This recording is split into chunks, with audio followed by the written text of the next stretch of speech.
প্রিয় মাধ্যমিক শিক্ষার্থী বন্ধুরা, আজ তোমাদের ডব্লিউবিটি এর ভূগোল টেস্ট পেপারের প্রশ্ন উত্তর নিয়ে চলে এসেছি, যেগুলো করলে তোমরা 2024-এর ফাইনাল পরীক্ষার জন্য কিছু প্রশ্ন উত্তর অবশ্যই কমন পেয়ে যাবে।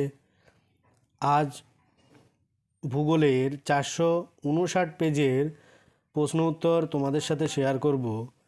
1. নিম্নভূমির উচ্চতা বৃদ্ধি পায় ক আরোহণ প্রক্রিয়ায়। 2. নদীর গতিপথে মন্থকূপ সৃষ্টিতে সাহায্যকারী প্রক্রিয়াটি হল গ অবঘর্ষ। 3. চীন সাগরে অদ্ভুত বিধ্বংসী ঘূর্ণিঝড় হল খ টাইফুন। 4. যে যন্ত্রের সাহায্যে বায়ুর আর্দ্রতা পরিমাপ করা হয় সেটি হল গ হাইগ্রোমিটার। 5.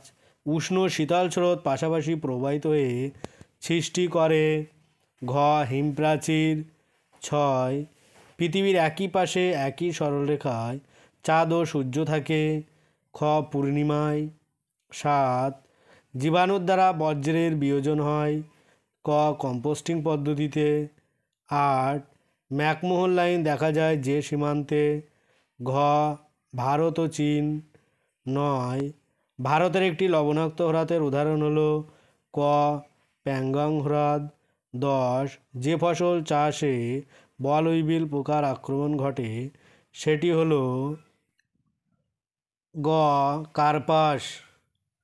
11. ভারতের অরণ্য গবেষণাগারটি অবস্থিত খ দেরাদুনে। 12. পশ্চিমবঙ্গের পেট্রোকেমিক্যাল শিল্পকেন্দ্রটি অবস্থিত ক হলদিয়ায়। 13.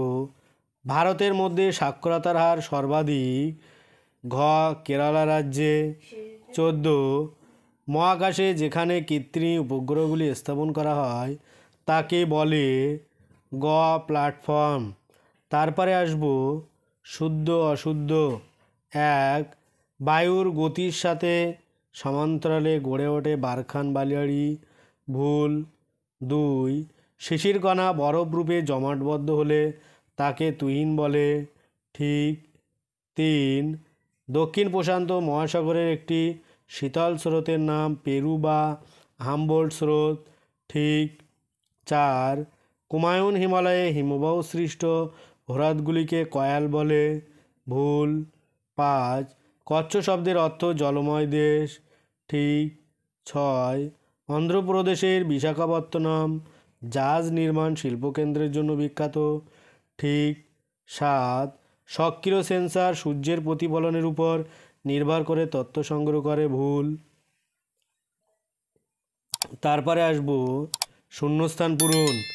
1. আলাস্কার ড্যাশ পৃথিবীর বৃহত্তম পাদদেশীয় হিমবাহ হোবার্ট। 2. যে পরিমাণ সূর্যরশ্মি পৃথিবী ও বায়ুমণ্ডলকে উত্তপ্ত করে তাকে বলে অ্যালবেডো। 3. ড্যাশ স্রোতের প্রভাবে নিউ ফাউন্ডল্যান্ড অঞ্চলে তুষারপাত ঘটে উষ্ণ স্রোত। 4. ড্যাশ স্ক্রাবার ব্যবহার করা হয় দূষণকারী গ্যাস এবং দূষণকণা দূর করার জন্য শিল্পে। 5. প্রত্যাবর্তনকারী উত্তর পূর্ব মৌসুমী বায়ুর প্রভাবে ভারতের ড্যাশ উপকূলে বৃষ্টি হয় পশ্চিম। 6.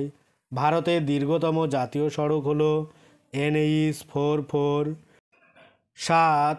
1:2,50,000 মানচিত্রের স্কেল ড্যাশ নামে পরিচিত টোপো। তারপরে আসব এক কথায় উত্তর দাও। 1. সমুদ্র জলে ভাসমান বরফের স্তূপ কী নামে পরিচিত হিমশৈল। 2. কোন জলবায়ু অঞ্চলকে শীতকালীন বৃষ্টিপাতের দেশ বলা হয় ভূমধ্যসাগরীয় জলবায়ুকে। 3. একটি মুখ্য ও একটি গৌণ জোয়ারের মধ্যে সময়ের পার্থক্য কত উত্তর 12 ঘন্টা 26 মিনিট। তারপরে আসব 4. দুটি চিকিৎসা বর্জ্যের উদাহরণ দাও বাতিল সীসা গর্স কাপড় হবে ইঞ্জেকশনের সিরিঞ্জ। 5. জুনিপার রডোডেনড্রন এরা কী জাতীয় অরণ্যের উদ্ভিদ চিরহরিৎ। 6. ভারতের কোন রাজ্যে বৃষ্টির জল সংরক্ষণে সর্বাধিক অগ্রগণী গুজরাট হবে না হবে তামিলনাড়ু। 7. ভারতের সর্বাধুনিক বন্দরটির নাম লেখো। উত্তর জওহরলাল নেহরু। 8 উপগ্রহ চিত্রের ক্ষুদ্রতম একক কোনটি? পিক্সেল।